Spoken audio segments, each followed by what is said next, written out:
भविष्य मालिका पुराणको अध्याय 18 मा कली भारत युद्धको बारेमा उल्लेख गरेका छन्। महाभारत युद्धको शेष एक बेला युद्ध कहाँ हुन्छ? भुवनेश्वर रे लागिब गोल एकाम बन जे अच्छी से ठारे खंडगिरी सिद्ध साधु अच्छंती कल की रूप को ध्यान करंती खीर धार बही जाए गुप्तर गुम्फारे भजन हुए सत्वर घटना स्थान जे अटही से ही कली भारत युद्ध से ठाई। यस श्लोकको अर्थ उडिसा भारतको राज्य हो, जसको राजधानी भुवनेश्वर हो।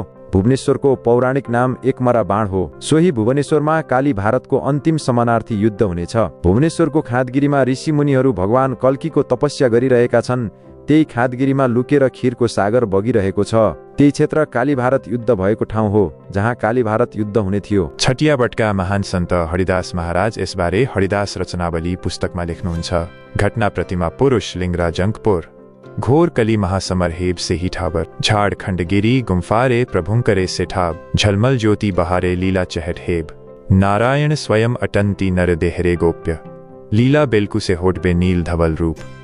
यस श्लोकको तात्पर्य यो हो, भगवान शङ्करको अति पवित्र क्षेत्र अर्थात् श्री लिङ्गराज क्षेत्रमा बाँकी रहेको द्वापर युगको महाभारत युद्धको एक मात्र युद्ध खण्डगिरी क्षेत्रमा भगवान कल्कीसँग हुनेछ। खण्डगिरीमा भगवान कल्कीको लीला हुनेछ।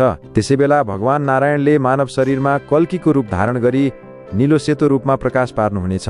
कली भविष्य नामक ग्रन्थमा महापुरुषले लेखेका छन्। होइब पुण्य कलंकिर लीला पंच सखा मेले करीबु खेला द्वादश बरस तप करीबु अग्निर प्रगत्व अश्व पाइबे सेही बेलरे होइबटी गोल समर होइब अति प्रबल। यस श्लोकको तात्पर्य के हो भने, जब भगवान कल्कीद्वारा महाभारत युद्धको घोषणा हुनेछ, तब पञ्चसखाहरू पनि भगवान कल्कीसँगै लीलामा सहभागी हुनेछन्। भगवान कल्कीले यज्ञ प्रकट अश्व बेगवन्त नामको घोडा ग्रहण गर्नेछन्। भगवान कल्कीले 12 वर्षसम्म खण्डगिरीमा बास गर्नेछन्। त्यसपछि भगवान कल्कीले खण्डगिरी छोड्नेछन्।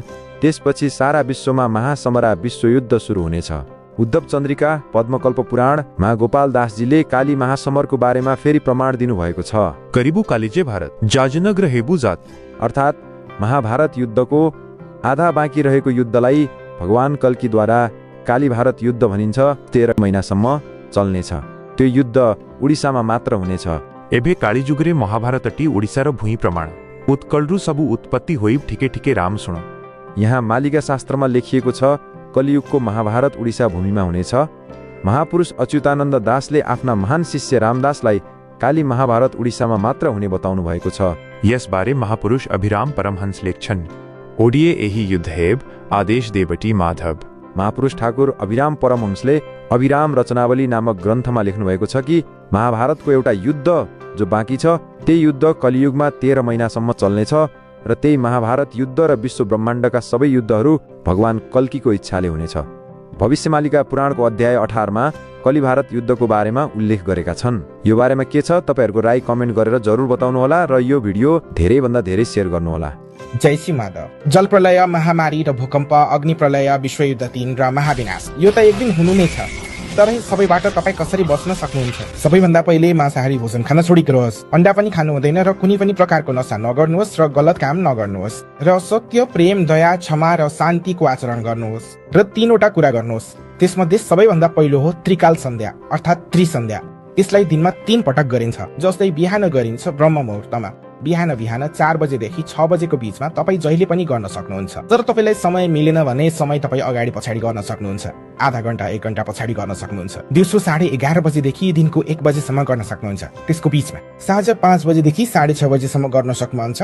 दिनभरिमा 1 पटक नुहाएर त्रिकाल सन्ध्या अवश्य गर्नुहोस्। बाँकी समय तपाईँ हात खुट्टा मुख धोएर पनि गर्न सक्नुहुन्छ र 3 पटक तपाईँ श्री गङ्गे भनेर सुरु गर्न सक्नुहुन्छ। जुन दोस्रो उपाय हो त्यो हो श्रीमद् भागवत महापुराण पठोइ। दिनमा 1 अध्याय अवश्य पढ्नुहोस्। दिनभरिमा 1 अध्याय अवश्य पढ्नुहोस्। त्यो पनि हुन सकेन भने 1 पाना त अवश्य पढ्नुहोस्। यदि त्यति पनि समय छैन भने 1 श्लोक अवश्य पढ्नुहोस्। तेस्रो उपाय माधव नामको जप गर्नुहोस्। निरन्तर गर्नुहोस्। कुनै पनि काम गर्दा गर्नुहोस्। सधैँ माधव नामको जप गर्नुहोस्। भविष्य मालिकाको बारेमा थप जानकारीको लागि तपाईँ भविष्य मालिकाको वेबसाइटमा सम्पर्क गर्न सक्नुहुन्छ, भविष्यमालिका.com। र थप जानकारीको लागि पनि कल्की अवतार अफिसियल च्यानल हेर्न सक्नुहुन्छ, जहाँ मालिकाको बारेमा खुलेर कुरा राखिएको छ, जहाँ तपाईँले लगभग 1000 जति भिडियो हेर्न पाउनुहुनेछ।